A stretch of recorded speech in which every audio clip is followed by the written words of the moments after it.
Genesis chapter 45. Then Joseph could not control himself before all those who stood by him, and he cried, "Have everyone go out from me." So there was no man with him when Joseph made himself known to his brothers. He wept so loudly that the Egyptians heard it, and the household of Pharaoh heard of it. Then Joseph said to his brothers, "I am Joseph. Is my father still alive?" But his brothers could not answer him, for they were dismayed at his presence. Then Joseph said to his brothers, "Please come closer to me." And they came closer. And he said, "I am your brother Joseph, whom you sold into Egypt.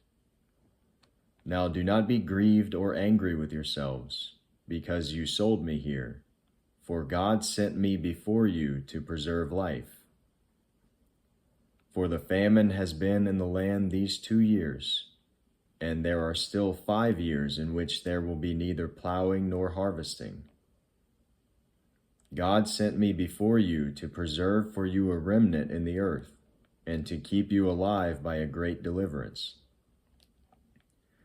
Now, therefore, it was not you who sent me here, but God, and he has made me a father to Pharaoh and lord of all his household and ruler over all the land of Egypt. Hurry and go up to my father and say to him, 'Thus says your son Joseph, God has made me lord of all Egypt. Come down to me, do not delay. You shall live in the land of Goshen, and you shall be near me, you and your children and your children's children, and your flocks and your herds, and all that you have. There I will also provide for you, for there are still 5 years of famine to come, and you and your household and all that you have would be impoverished. Behold, your eyes see, and the eyes of my brother Benjamin see, that it is my mouth which is speaking to you. Now you must tell my father of all my splendor in Egypt, and all that you have seen, and you must hurry and bring my father down here."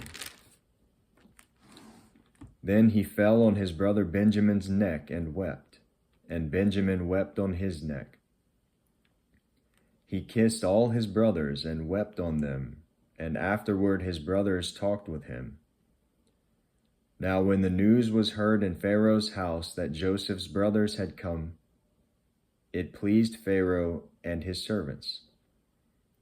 Then Pharaoh said to Joseph, "Say to your brothers, 'Do this, load your beasts and go to the land of Canaan, and take your father and your households and come to me, and I will give you the best of the land of Egypt, and you will eat the fat of the land.'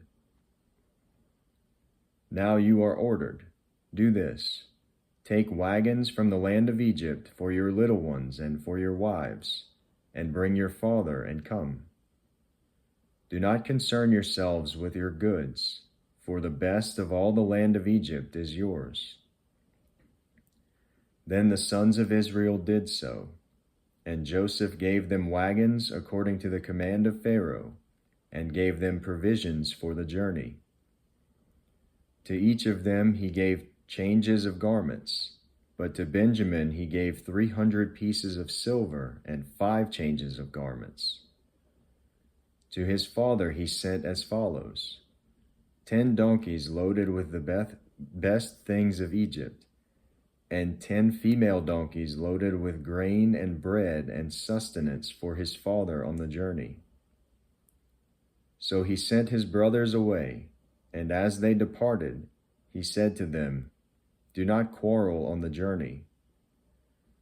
Then they went up from Egypt, and came to the land of Canaan to their father Jacob.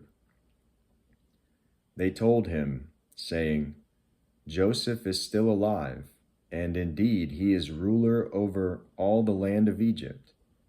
But he was stunned, for he did not believe them. When they told him all the words of Joseph that he had spoken to them, And when he saw the wagons that Joseph had sent to carry him, the spirit of their father Jacob revived. Then Israel said, "It is enough. My son Joseph is still alive. I will go and see him before I die."